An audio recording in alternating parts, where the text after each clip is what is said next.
El Reino Unido está en grandes problemas y actualmente no tan solo enfrenta problemas internos, sino que hay muchos que exigen que los ingleses deberían pagarle a la India una indemnización por lo ocurrido en el pasado. Grandes expertos, filósofos y políticos insisten en que así debería ser, pues la colonización británica fue algo que marcó la historia del país de forma negativa. El mundo se está dando cuenta de lo realmente horrible que fueron las colonizaciones. Por ejemplo, el presidente López Obrador le solicitó al rey de España y al Papa que pidiesen perdón por la conquista de México, ya que sus antepasados asesinaron sin ninguna razón a la antigua población mexicana. Y así como existen reclamos por parte del pueblo mexicano, también los hay en otras poblaciones, como la de la India. Hoy, muchos indios discuten acerca de la deuda moral que Gran Bretaña aún no parece estar dispuesta a pagar. Los colonos de Gran Bretaña dejaron en ruinas a los indios, pero hoy, tras más de 200 años, los británicos ni siquiera han llegado a pedir disculpas. ¿Qué es lo que dicen los diplomáticos de la India al respecto? ¿Cómo India se vio afectada por la invasión de los colonos? ¿Debería Gran Bretaña pagar las indemnizaciones?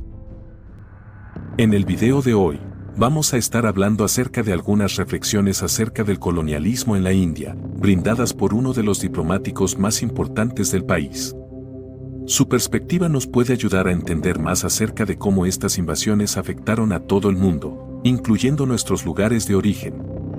El argumento de los gobiernos actuales, los cuales fueron imperios conquistadores en el pasado como Inglaterra, España, Portugal y aún Estados Unidos, es que ellos no deberían pagar por los pecados de sus padres. O sea que, ellos argumentan que no deberían pagar ningún tipo de indemnización por las atrocidades de sus abuelos, y que mucho menos tomarán los impuestos de sus pueblos para dárselos a gente extraña. Pero el Dr. Chachi Tharoor piensa diferente. Argumentó que Gran Bretaña tiene indemnizaciones pendientes.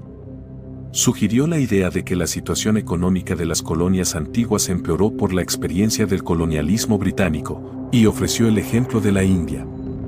La participación de la India en la economía mundial era del 23%, antes de que Gran Bretaña llegara a sus costas.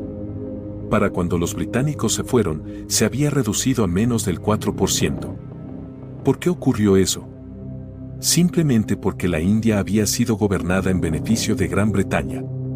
El ascenso de Gran Bretaña durante 200 años fue financiado por sus depredaciones en la India.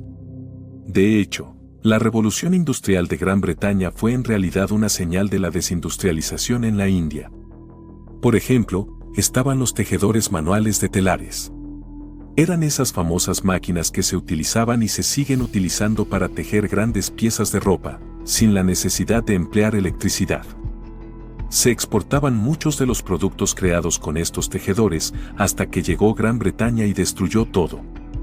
Rompieron las máquinas, amenazaban a los artesanos, impusieron aranceles a sus telas y productos, y terminaron robándose todas las materias primas de la India. Y para empeorar aún más las cosas, les robaron también las creaciones que habían fabricado para venderlas en los mercados internacionales.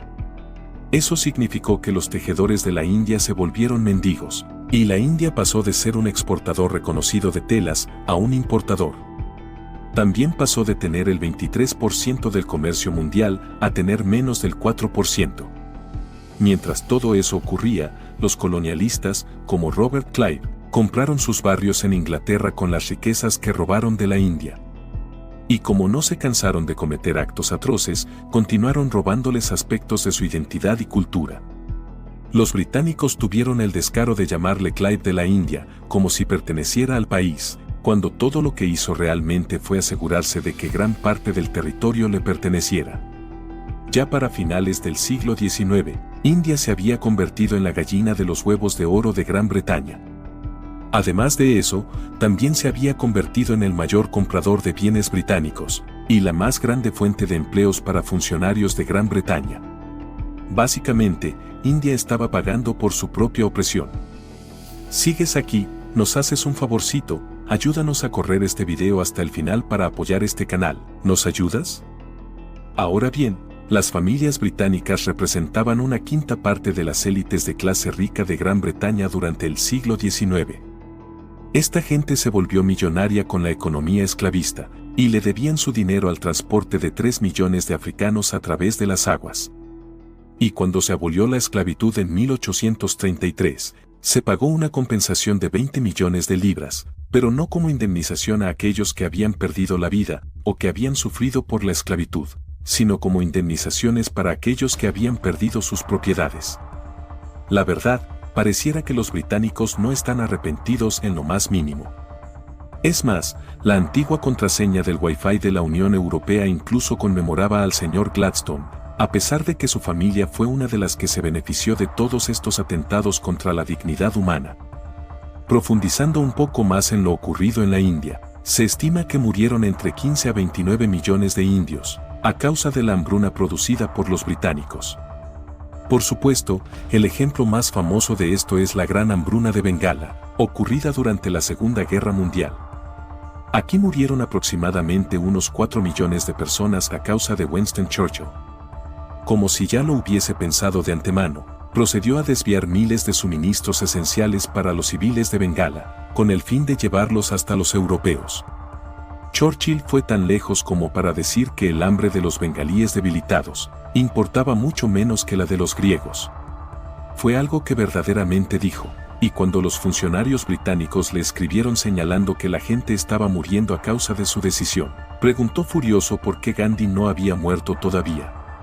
Entonces, en pocas palabras, los británicos estaban enfocados en extender sus colonias a través del nepotismo, con el fin de recibir los beneficios del colonialismo lo antes posible. La conducta de Churchill en el año 43 es simplemente uno de muchos ejemplos que desmintieron la creencia de que los colonos buscaban mejorar la vida de los demás. Al igual que ya muchos otros han señalado, la realidad de la experiencia colonial fueron la violencia y el racismo. El Imperio Británico se había extendido mucho más de lo que cualquiera podría haberse imaginado, y todo a costa de cometer actos atroces en todos los lugares a los que fuesen. Taror habló de la Primera Guerra Mundial como un ejemplo muy concreto de eso. Hay quienes decían que estas cosas no podían cuantificarse, pero Taror trató de hacerlo de todas formas. Desde su perspectiva, una sexta parte de todas las fuerzas británicas que lucharon en la guerra eran ciudadanos indios. Tomando eso en cuenta, 54.000 indios habrían perdido la vida en esa guerra, 65.000 habrían resultado heridos y al menos 4.000 terminaron perdidos o en prisión. Los contribuyentes indios tuvieron que gastar 100 millones de libras en ese tiempo.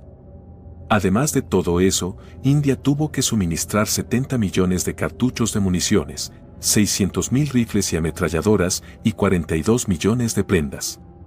De igual forma, enviaron a 1.3 millones de personas provenientes de la India para servir en esta guerra en distintos roles.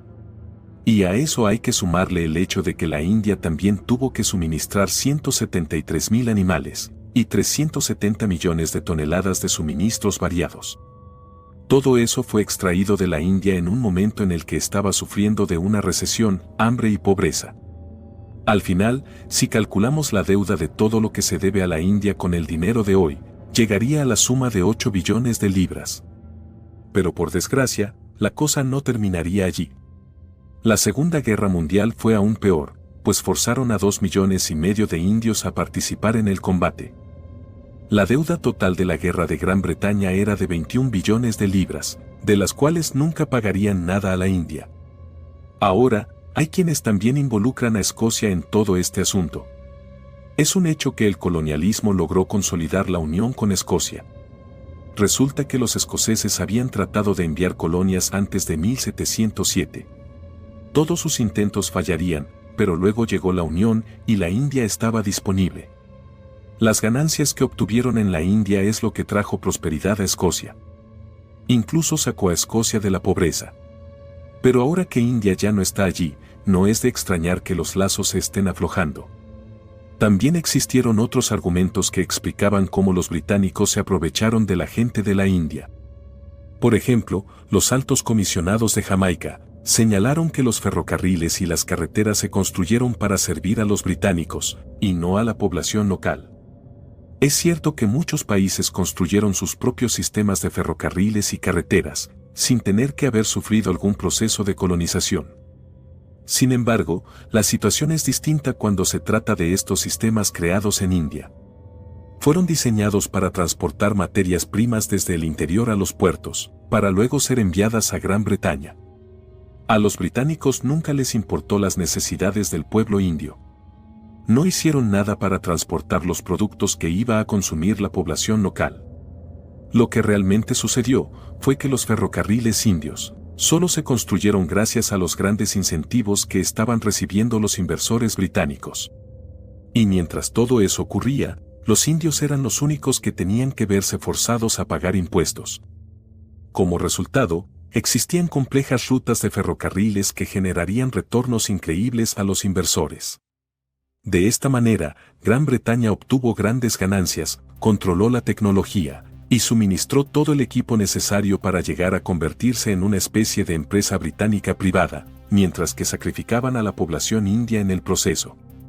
En definitiva, esto de los ferrocarriles fue un logro, pero solo para Gran Bretaña. Ahora bien, los británicos hablaron de brindar ayuda a la India, a lo que Tharoor señaló que la ayuda británica es de tan solo el 0.4% del PIB de la India. El gobierno de la India invierte más dinero en cualquier otra cosa que lo que recibe de los británicos. Además de eso, Tharoor también señaló que han existido incidentes de violencia racial, saqueos, masacres, homicidios y transporte. Puede que los británicos del presente no sean responsables de algunos de estos sucesos, pero son estas mismas personas y oradores los que hablan con orgullo acerca de las ayudas que brindan a lugares como Somalia, al mismo tiempo que niegan haber provocado que estos lugares estén en malas condiciones. Pero el principio de las compensaciones e indemnizaciones es innegable. Se tiene que pagar para enmendar los errores que se han cometido. Por ejemplo, está la deshumanización de los africanos, lo que incluye el gran daño psicológico que se ha hecho, el socavamiento de las tradiciones sociales, la alteración de las estructuras de autoridad de estas sociedades, y muchas cosas más. Todo esto se hizo únicamente en favor de los intereses del colonialismo británico. Y el hecho es que, muchos de los problemas que están azotando a estos países actualmente, como las tensiones raciales, étnicas y religiosas, fueron el resultado directo de la experiencia colonial. Así que ciertamente hay una deuda moral que necesita ser pagada. Los demás lugares están brindando sus indemnizaciones para otras naciones, como está haciendo Alemania. Este país no solo ha dado indemnizaciones a Israel, sino también a Polonia. Tal vez algunas personas sean muy jóvenes para recordar lo que ocurrió, pero muchos aún tienen la vívida imagen del canciller Willy Brandt en el gueto de Varsovia, durante 1970. Y así como ese, existen muchos otros ejemplos. Está el de Italia pagándole a Libia, o el de Japón pagándole a Corea. Incluso está la mismísima Gran Bretaña pagándole a Nueva Zelanda, así que no es como si estas indemnizaciones fuesen algo nuevo o recién inventado. Por ese motivo, existen grandes políticos y estudiosos que dicen que Gran Bretaña solo está tratando de mantener una imagen limpia, pero sin actuar realmente donde le corresponde. En ese sentido, Tharoor comentó que es un poco descarado oprimir, esclavizar, matar y torturar a las personas durante 200 años, y luego celebrar que habían alcanzado una supuesta democracia al final de esa época. A los indios se les negó la democracia, así que tuvieron que batallar por ella. Por su parte, los participantes que estaban escuchando su discurso, habían admitido en un principio todas las atrocidades cometidas durante la época del colonialismo, pero dijeron que las indemnizaciones no ayudarían en nada. Afirmaron que tales esfuerzos no iban a ayudar a las personas adecuadas, que iban a ser usados con fines de propaganda política y también que iban a alterar la moral de la gente. Pero aquí el punto es muy simple. Tharoor dijo que no están hablando de estas indemnizaciones como herramientas para empoderar a nadie, sino como herramientas para que los británicos enmienden los errores que han cometido en el pasado. Asimismo, Tharoor dijo que está preparado para escuchar propuestas, pese a que no se puedan evaluar, o poner una suma monetaria a los tipos de horrores que la gente ha sufrido. Y es cierto, ninguna cantidad de dinero jamás podrá enmendar la pérdida de un ser querido. Nunca se podrá calcular una cantidad exacta, pero es solo la acción la que importa. Lo que realmente interesa es que se admitan esos errores, y se respete el principio detrás de las reparaciones o indemnizaciones. Tienen que enmendar sus errores, en vez de continuar diciendo que ambos bandos tuvieron que hacer sus sacrificios cuando no fue así. Solo uno de ellos salió perdiendo al final, y fue la India. Por ello, Taror dice que la capacidad de reconocer que se ha cometido un mal es el primer paso que hay que dar para recorrer el camino correcto. Con esto, se irá mucho más lejos de lo que se podría conseguir con cálculos monetarios o informes acerca de lo tanto que se ha pagado. Taror incluso expresó personalmente que estaría feliz si solo llegasen a brindar 1 libra al año durante los próximos 200 años, pues con eso ya estaría evidenciándose la intención de querer arreglar las cosas. ¿Y tú? ¿Qué piensas al respecto? ¿Gran Bretaña debe pagar estas reparaciones? Te felicito por llegar al final de este video, eres genial. Aquí está otro video que nos encantaría que vieras. Espero que te haya gustado muchísimo. Que no se te olvide ir a la descripción de este video, donde tenemos recursos importantísimos para que compres tu casa, repares tu crédito y elimines tu deuda hasta un 50%. Además, si quieres invertir en bienes raíces, también tenemos todos los recursos que necesitas para iniciar. Gracias y un saludo muy grande.